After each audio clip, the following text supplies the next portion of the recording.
Hello guys, welcome back to our channel. Still on the update of Chief Sunday Igboho's eviction notice.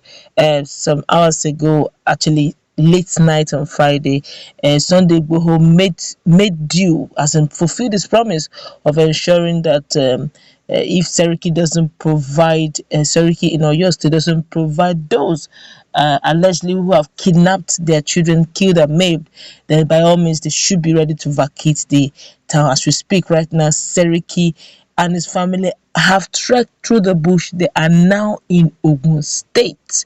And we'll give you full news of those who have been injured and all that in a moment. But before we do so, like you subscribe to our channel by clicking on the red subscribe button. Beside it, you see a bell notification icon. Please go ahead, click on it to get notified as soon as we update our channel on YouTube.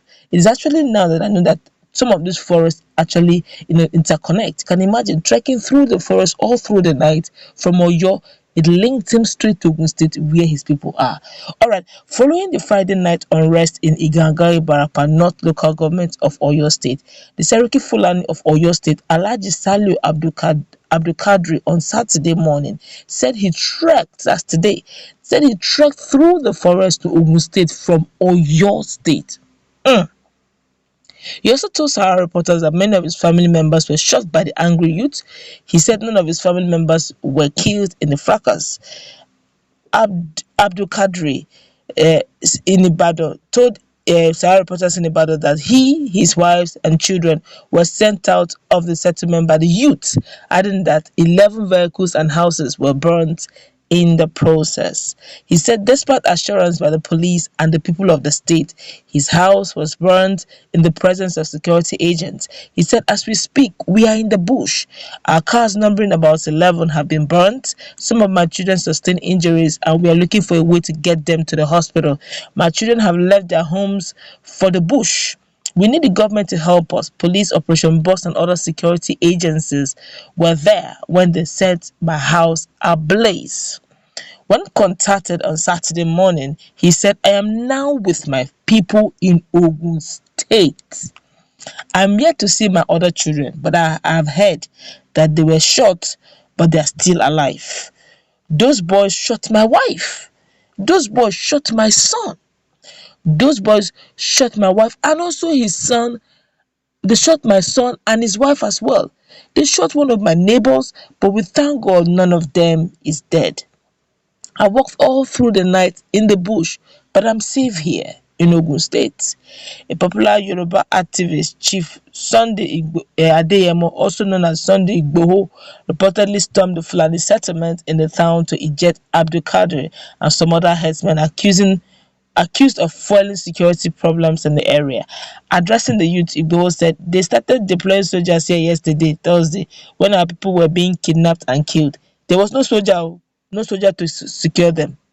Reacting to Oyo State PPRO, Mr. Olugbenga Fadeyi said tactical police teams with Operation Boss are on ground to give maximum security protection while efforts are on to ascertain the situation there. Meanwhile, on Friday, Governor Makinde said that his government would not allow anyone hiding under the guise of ethnic interest to perpetrate a crisis in the state. Actually, Punch report. Makinde added that his administration would not allow anyone to threaten the state's peace by acting unlawfully, as such was against the nation's constitution. The governor, who spoke while receiving the new commissioner of police in the state, Mrs. Ngozi Onadeko, said the state government would not relent in prioritizing the welfare of security agencies in the state. The governor said, for people stalking ethnic tension, they are criminals, and once you get them, they should be arrested and treated like common criminals. For this administration, the major pillar for us is security, because we know that all the good economic plans we have won't be possible in an atmosphere of chaos and insecurity. Wow.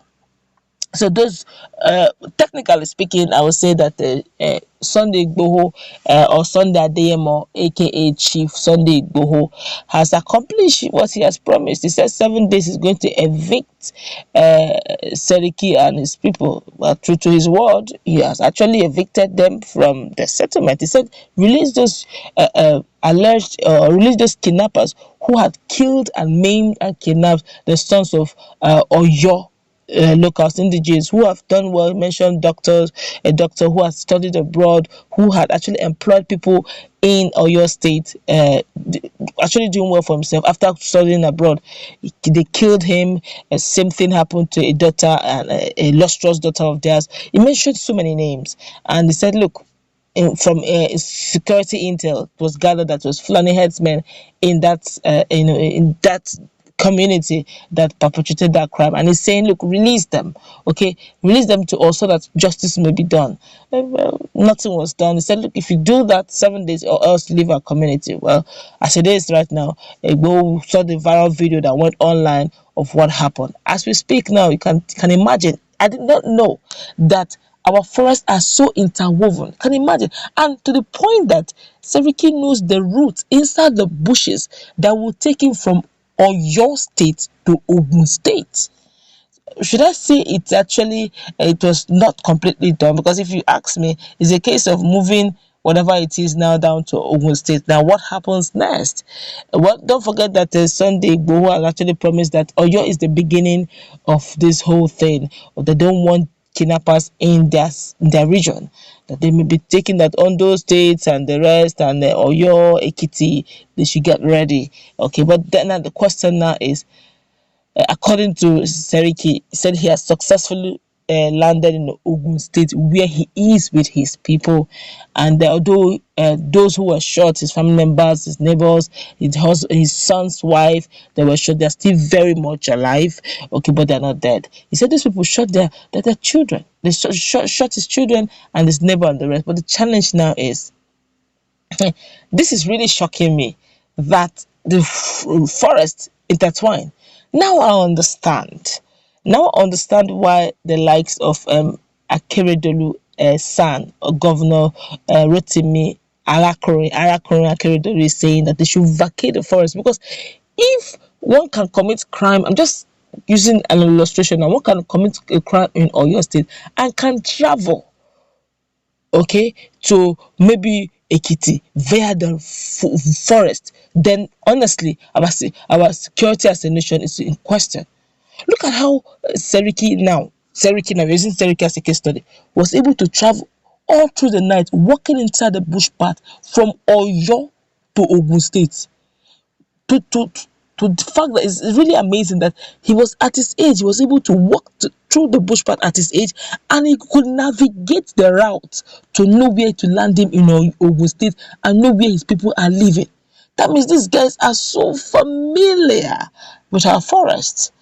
If you take if you take any issue that has to do with battle fighting to them in the forest, they will defeat you. Sorry to say, but it's the truth, because the terrains are very clear, except the hunters who also are comfortable with the forest. They'll be able to combat them. If not, honestly, it's a serious matter. Now, as we speak, Seriki has actually told Sahara reporters that he is safe and sound in Ogun State, walking all through the night in the bushes from Oyo to Ogun.